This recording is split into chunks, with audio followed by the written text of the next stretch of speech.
spiritual world.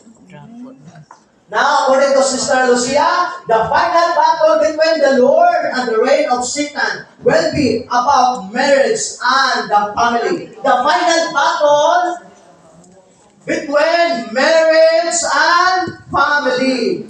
Okay?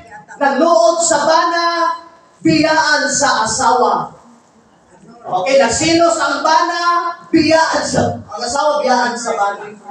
Simple ra kaayong mga problema, dili man lang makahaw asulod. Ito, I'm proud with my mom. When I was young, akong mama, karong adlaw balak-ayan sa pikas. Sunod na pong simana, akong mama, balak-ayan ako dali. Then, tungod niya, balak-ayan ng duha, mag-shade siya. Then, vendors sa festival, mag-shade na siya. Then, nga lang nag-shade ka, anong mo po, But ang mama, bahala pala hubog ng papa, wag yun mubiya sa iyahang bana. O, ako na usahan eh. Okay? Mama.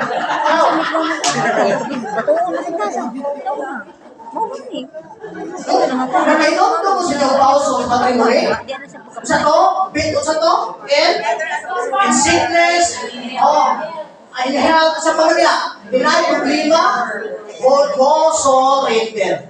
I'm so proud of this woman. Divine Mercy na siya nga missionary. Kani Divine Mercy nga missionary, I think, kailangan sa pwede siguro mo, siguro man eh. Kani ba, most of the story niya nga, ako yung pasok sa ako ang utok, nga dito ko kalimot. Kani siyang babae, nga Mariana, Divine Mercy nga missionary, na-cancer siya. Tungkol siya ang cancer, bugto-bukunod na lang siya. Na-cancer pag yun siya, kaya pa, nangita pag yung lahin. Pero kung siya'y ibuhat sa asawa, bahalang cancer siya, iyagiampo ang iyang bana. Bahala kasakitan siya, di naman guwapa sis, ano man? Bukong na mo, naganagang do. Ang bana, huwag yung ganahin sa iyang asawa, pero nag-ampo ang iyang asawa kung masayo lang marriage. True sa Divine Mercy nga devotion niya, nibalik ang iyahang bana niya. Sa atong family, kung naalang yun, hold sa family, holding family is like holding God sa atong saad sa kasal. Wala yung family nga mabungkang kung naay sa ilang surrender. Hello? Ganahan mo story? Ganahan mo story 2 minutes. 1 minute lang. Ganahan mo sa kamot. Story. Okay. Now, isang lalaki. Ano na ito sa lalaki? Masigatuo nga. Babae na ibukan. Kita mga lalaki, ibukan sa ta. Tumausap na mo fight sa usa ka marathon nga lalaki. First year marathon. Usa may buhaton sa marathon. Kaya sa lalaki nga, first year marathon, ang iyang tumungkuyo na, mabalik ang iyang asawa, ano si communication? First yung marathon. Lord, ako i-offer sa kong asawa, Lord. Ngayon ako, mabalik nila sa kuha. Huwag maging mabalik. Sige, mayroong marathon. I-offer yung asawa. Lord, ako na i-offer, Lord. Sa kong asawa, mabalik din taon siya. Di wala. Huwag mabalik, Brad. Gusto rin ba ka? Dili pa. Madali pa. Brad, third year yung marathon. Huwag ka maging mabalik ang asawa, Brad. Gusto rin ka? No. Okay, fourth year yung marathon. Huwag yan kung mabalik ang asawa. Ikalimang na marathon year, surrender ka, Brad? Hindi na ko maampo, hindi na ko sacrifice, hindi na ko pagod yan. Gawa naman, surrender ka rin. Mas binder na siya. Okay, 6 years of marathon, wala ka mag-yun na balik. Brad, surrender na kag-ampo, Brad, sa iyong asawa. Surrender din, pag-dahil yapon. 7 years of marathon, huwag ihapon. Isang ka mo to, surrender na lang ko, kung wala ka kung pag-ampo, huwag ka mo.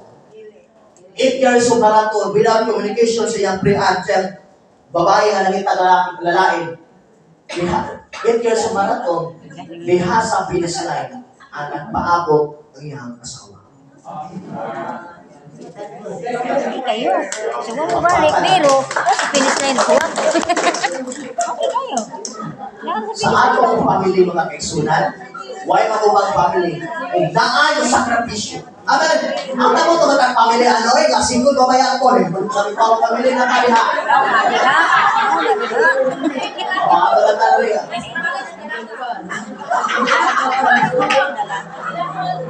Okay, sino mali? Ano na? Family protection. Yan ang tapat. Family protection. Yan ang tapat. Family protection. Okay. Now, mga kaigsunan, spiritual authority of parents gained from holy matrimony. Going as a family to sacraments, mass, every confession. Bana, daday mong asawa sa simbahan. Bana, daday mong mga anak, imong mga asawa sa simbahan. Kailangan, Mga asawa. ipalit sa imong anak o yung bana, musimba. Musimba ta family. Dili kay, ako ba, unya na kubuntag mo.